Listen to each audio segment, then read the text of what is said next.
Bonjour, bonjour, bien-aimés, que la paix et la grâce soient données de la part de notre Seigneur Jésus-Christ. Encore avec un immense plaisir, nous vous retrouvons ce matin pour partager la parole de Dieu qui est le pain de vie. La parole de Dieu est la lampe à nos pieds, c'est la lumière sur le sentier de notre existence. Il est de la volonté de notre Créateur que tout homme parvienne à la connaissance de la vie, à la connaissance des mystères de la vie, mais ce par Jésus-Christ lui seul.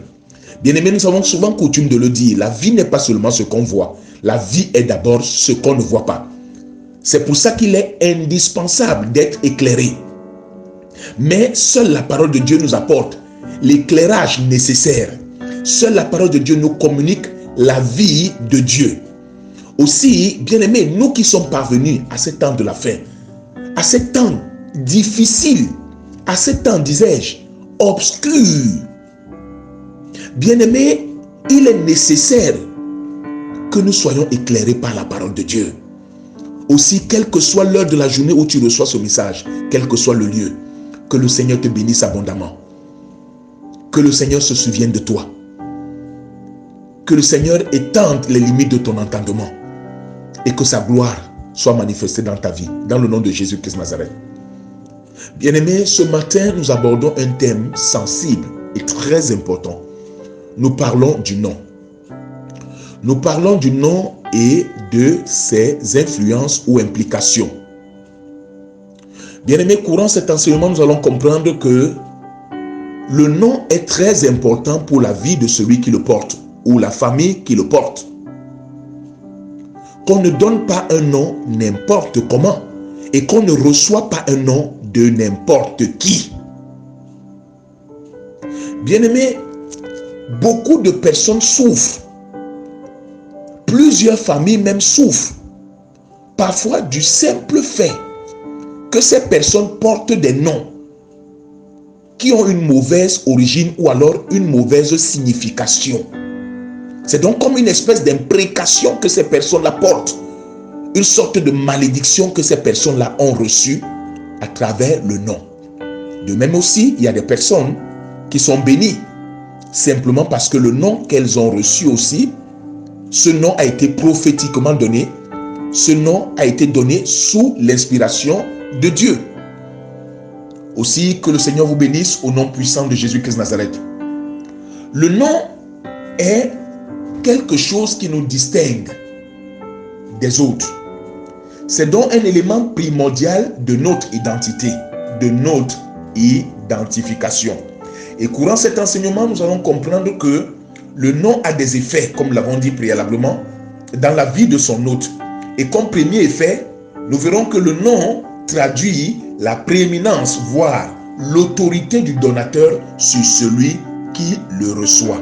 Et pour s'en convaincre, ouvrons nos Bibles dans le livre de Jean, dans le livre de Genèse, autant pour moi, chapitre 2, verset 19, il est écrit: L'Éternel Dieu forma de la terre tous les animaux des champs et tous les oiseaux du ciel, et il les fit venir vers l'homme pour voir comment il les appellerait, et afin que tout être vivant portât le nom que lui donnerait l'homme.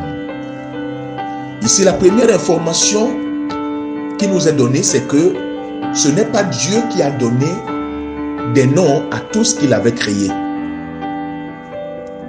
Dieu a laissé cette tâche à l'homme. Et pourquoi?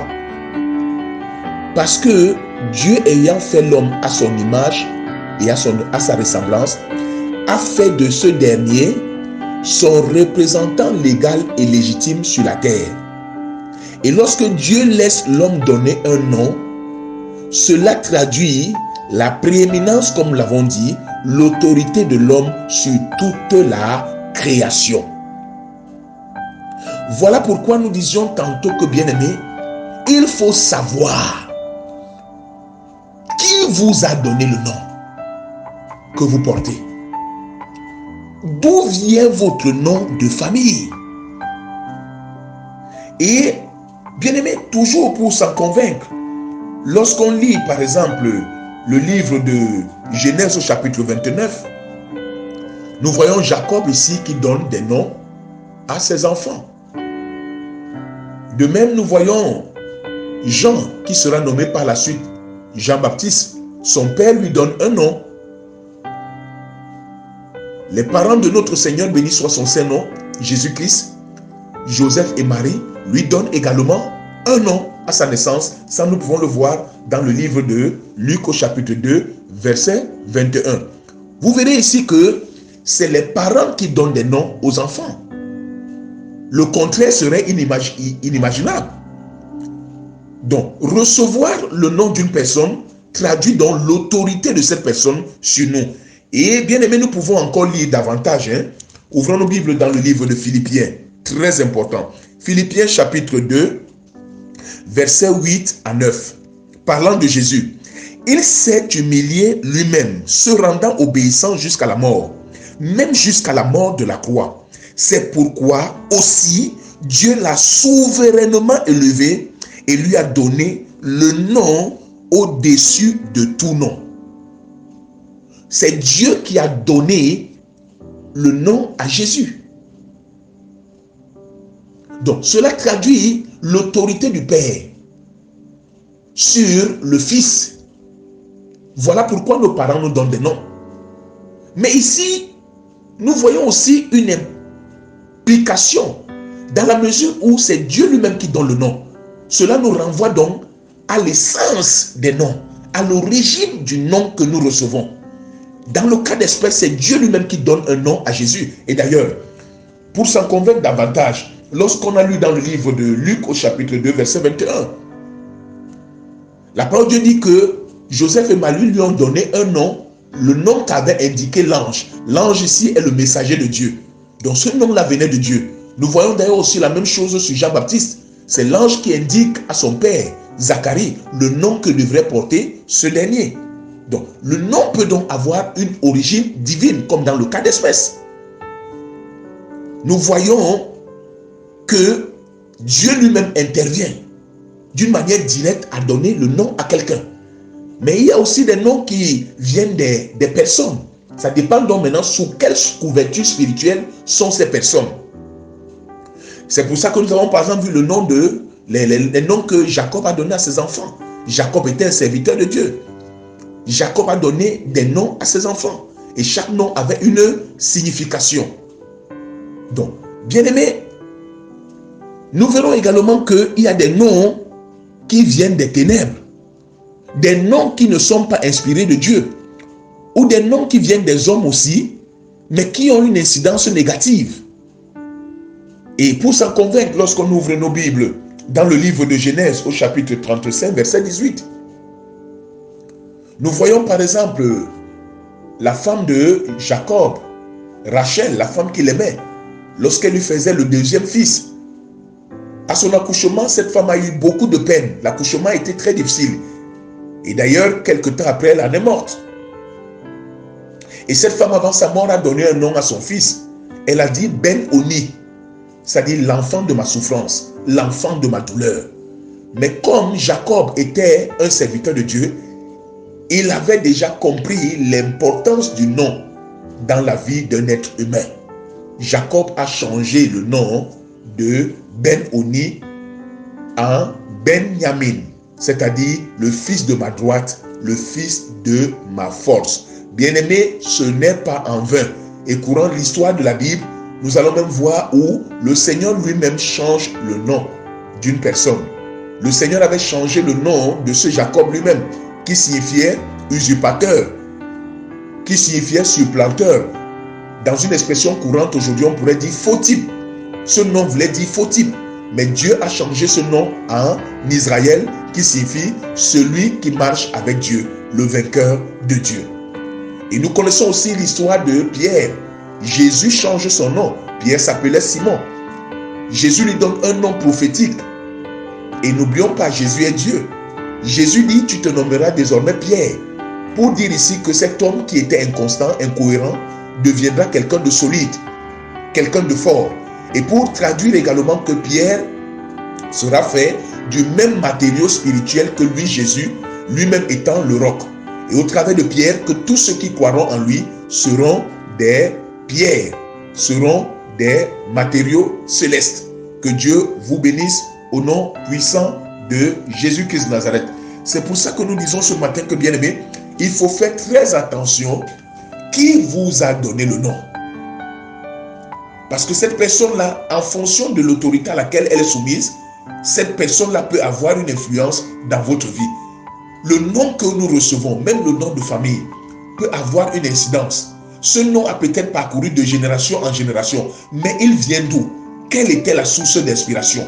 Nous avons vu ici dans le cas premier, où c'est Dieu lui-même qui donne le nom. Nous avons vu ici dans le cas second, où c'est un être humain qui donne le nom. Mais que ce nom-là, bien aimé, n'était pas d'inspiration divine. Ce nom-là relevait d'une circonstance douloureuse.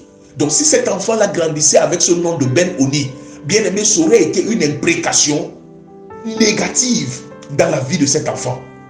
C'est-à-dire, il aurait porté les douleurs, il aurait été la traduction des douleurs de sa mère, des souffrances de sa mère. Et ceci allait courir de génération en génération. Faisons attention. Qui a donné le nom? Parce qu'ici, chez nous, en Afrique, bien aimé, on se plaît à donner ou à laisser des gens donner des noms à nos enfants.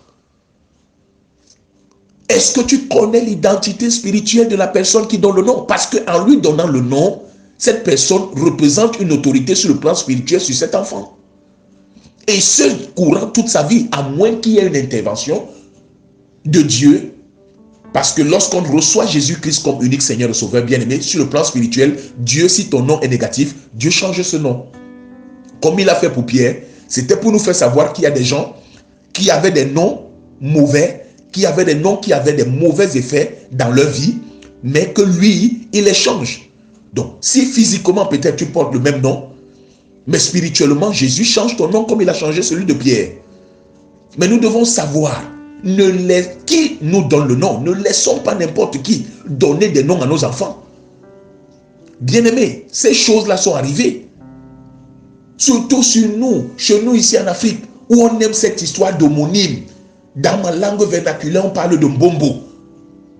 Bien-aimé, en tant que serviteur de Dieu et la petite expérience que j'ai aujourd'hui, par la grâce de Dieu, j'ai rencontré des gens qui étaient sous des influences démoniaques, simplement parce que on leur a donné le nom de quelqu'un, un homonyme, un Mbombo. Faisons attention à ces choses de Mbombo. Qui est ton Mbombo? Qui est ton homonyme? Que le sang de Jésus agisse encore en cette saison. Et que la lumière de Dieu nous éclaire. Dans le nom souverain de Jésus-Christ de Nazareth.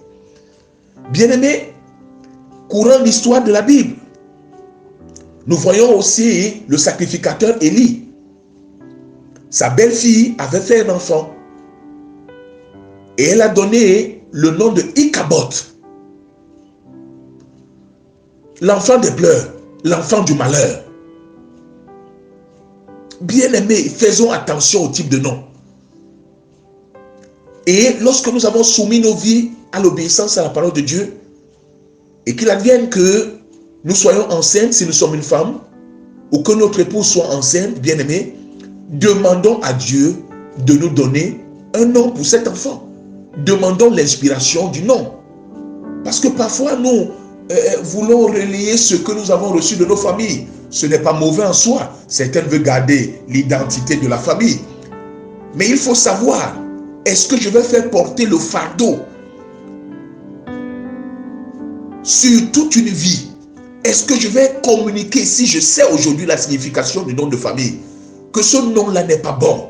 Je ne voudrais pas entrer dans les détails, parce qu'il y a des gens qui ont des noms, et quand tu entends la traduction dans nos langues vernaculaires, tu sais que ce nom-ci signifie une mauvaise chose. Je ne veux pas les citer ici, de peur de blesser certaines personnes, involontairement bien sûr. Mais chacun devrait connaître la signification de son nom.